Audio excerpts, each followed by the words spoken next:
Assalamu alaikum wa rahmatullahi wa barakatuh. Bonjour à tous, on se retrouve pour une petite vidéo à travers laquelle on va parler d'un livre aux éditions Guttner intitulé Les royaumes de Taïfa. Alors bien souvent lorsqu'on parle d'Al-Andalus, on se focalise sur la conquête d'Al-Andalus comme avec le livre de Tariq ibn Ziyad aux éditions Al-Bayina, ou bien de la chute de Grenade, ou bien de la Reconquista, mais on parle beaucoup moins des royaumes de Taïfa. Alors ce livre est très intéressant parce qu'il va nous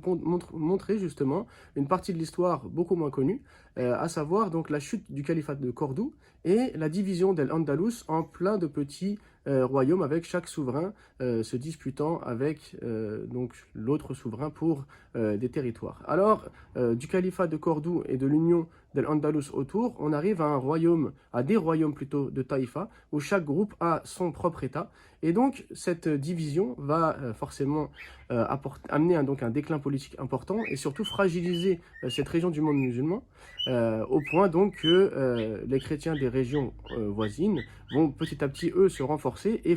pouvoir donc par la suite récupérer donc ces territoires qui étaient aux mains des musulmans. Et ce sera la période qu'on appellera El Reconquista. Mais bon, ce livre-là va surtout s'arrêter sur la chute de Cordoue et la mise en place de ces différents royaumes, donc on appelle les royaumes de Taïfa, les raisons de cela et ce que ça entraînera comme déclin politique et comme problématique locale. Mais là où le livre est également très intéressant, c'est qu'il va nous montrer que cette période-là était aussi une période d'apogée culturelle. Alors on va avoir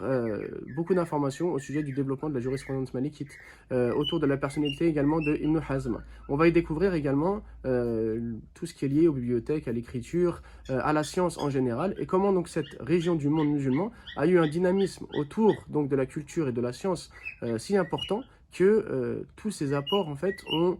permis un développement énorme en Occident. Et donc aujourd'hui de nombreuses sciences qui sont donc appliquées en Occident, qui ont marqué l'histoire donc de l'Occident, sont issues d'Al-Andalus et des savants qui vivaient dans cette région. Alors ce livre est vraiment impératif pour pouvoir se plonger dans la vie d'Al-Andalus, dans la vie donc des savants d'Al-Andalus et découvrir donc l'apport de ces savants au monde actuel et bien entendu découvrir aussi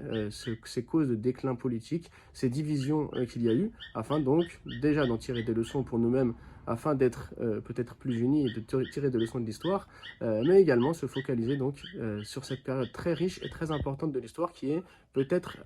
trop méconnue de beaucoup d'entre nous.